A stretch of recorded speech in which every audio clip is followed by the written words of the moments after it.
Je sais exactement ce que tu vas me dire. Tu vas me dire, Will, ça fait 15 jours que tu n'as rien publié. Et je vais te répondre que tu as absolument raison.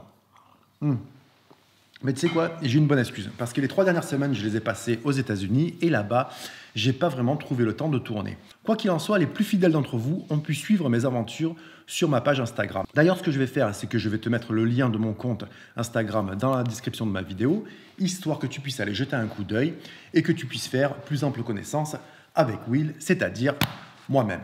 Alors aujourd'hui, ce que je te propose, c'est du lourd, c'est du gros, parce que tu vas apprendre comment investir tes premiers 1000 € en bourse. C'est énorme. On va absolument tout couvrir. On va voir par où commencer et comment procéder. Alors, cette vidéo fait suite à la précédente vidéo que j'ai mis sur ma page qui s'appelait « La bourse pour les débutants ». Alors, si tu ne l'as pas encore déjà vu, je te mets le lien en haut à droite ou à gauche de l'écran. Je ne me rappelle absolument jamais de quel côté ce lien apparaît sur ton écran. Alors j'espère que cette vidéo va te plaire. Si c'est le cas, n'hésite pas à liker et à partager avec tous tes proches. Ton père, ta mère, ton frère, ta soeur, ton père. Alors lui, je l'ai déjà dit. Quoi qu'il en soit, partage avec tout le monde. Ça va aider tes proches et ça va aider la chaîne. Toi et moi, on rentre dans le vif du sujet juste après ça.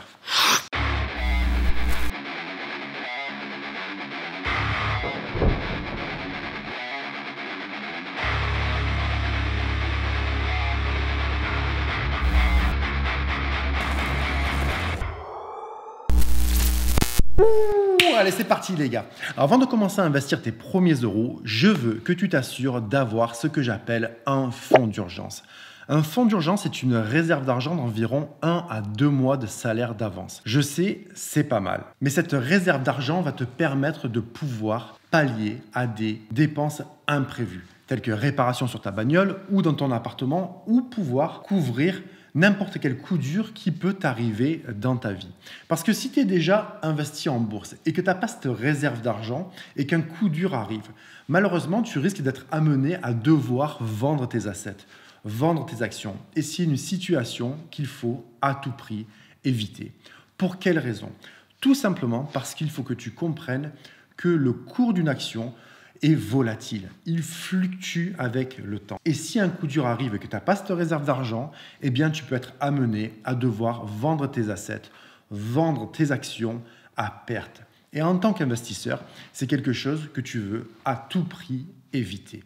Car tu investis pour gagner de l'argent, non pas pour en perdre. Après, certains vont s'interroger sur le montant. Est-ce que 1000 € est suffisant pour commencer à investir? Et d'autres vont me dire que 1000 € est une somme énorme et qu'ils n'ont pas cet argent disponible. Eh bien, je serais tenté de te dire que la somme, au final, on s'en fout. Parce que rien ne t'empêche aujourd'hui de commencer avec quelques centaines d'euros. Parce que cette centaine d'euros, avec le temps, va se transformer en milliers d'euros. Ces milliers d'euros vont se transformer en dizaines de milliers d'euros et en centaines de milliers d'euros. Et pourquoi pas en millions d'euros. En tout cas, c'est tout le mal que je te souhaite sur cette chaîne. Et malheureusement, si tu attends d'avoir une somme plus conséquente pour pouvoir commencer à investir, eh bien, les mois vont passer, les années vont passer et tu vas te retrouver dans une situation où tu vas jamais commencer à investir. Et crois-moi que le facteur temps joue en ta faveur. Plus tôt tu commences, plus la rentabilité de tes investissements sera importante. Alors, pour investir, tu as besoin de quoi? Tu as besoin d'ouvrir un compte. On appelle ça un compte titre. C'est l'équivalent d'un compte en banque dans lequel tu vas déposer de l'argent. Et avec cet argent, tu vas pouvoir acheter tes premières actions. Alors, tu as le choix de l'établissement.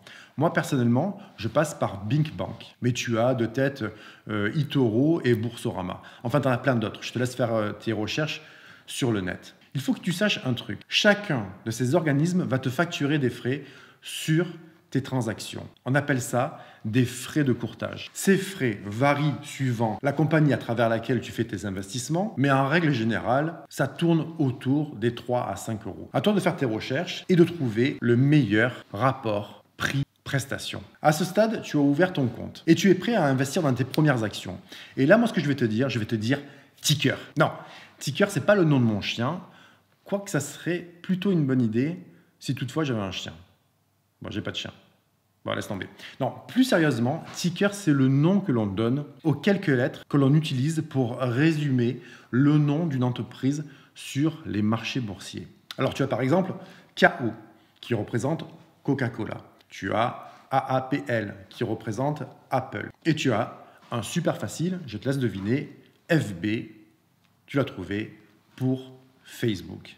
Alors je te rassure, avec le temps, tu vas connaître par cœur tous les tickers des sociétés dans lesquelles tu veux investir. Une fois que tu as repéré une entreprise, il va te falloir vérifier certains paramètres pour t'assurer de la santé financière du business dans lequel tu veux investir. Alors, en première position dans ton portefeuille, je serais tenté de te conseiller de commencer par un géant technologique tel que Apple ou Facebook. J'aurais bien mis dans la liste Amazon ou Google, mais avec un capital de 1 000 €, on ne peut pas s'offrir ces deux actions, puisque l'action Amazon aujourd'hui est à plus de 1 800 $ et l'action Google, elle, dépasse largement les 1 200 $.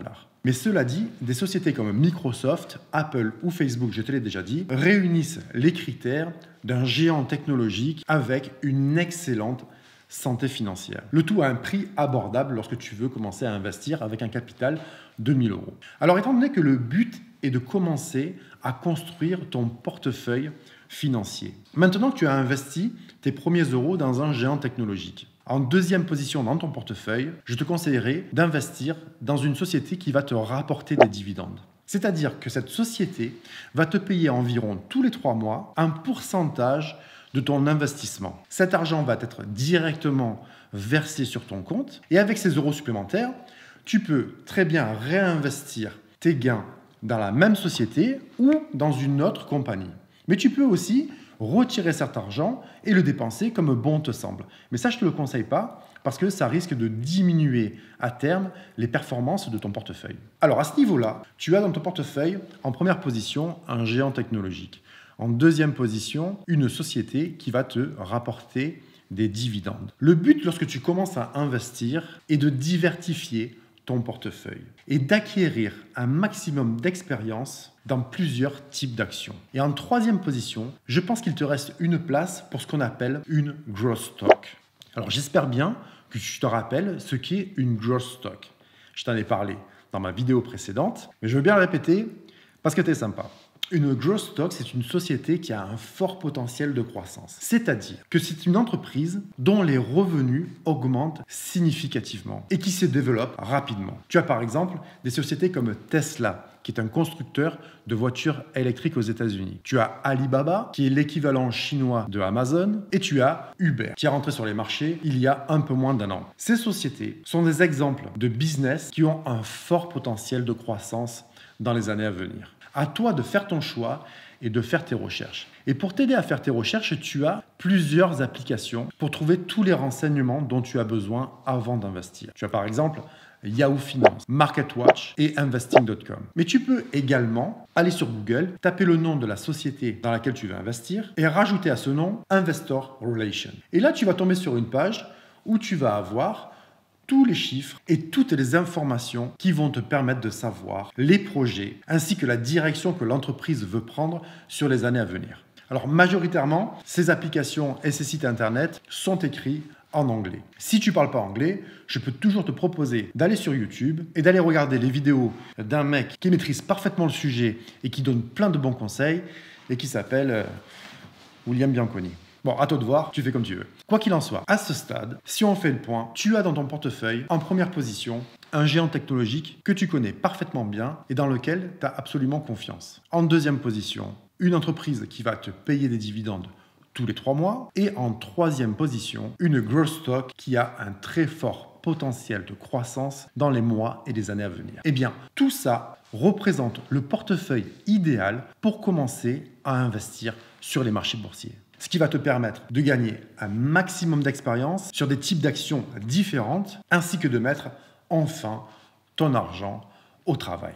Bon voilà les amis, c'est comme ça qu'on investit ses premiers 1 000 € en bourse. J'espère que tu as apprécié cette vidéo. Si c'est le cas, n'hésite pas à éclater le bouton like, à me laisser des commentaires si tu as des questions. Je te remercie d'être là, prends bien soin de toi.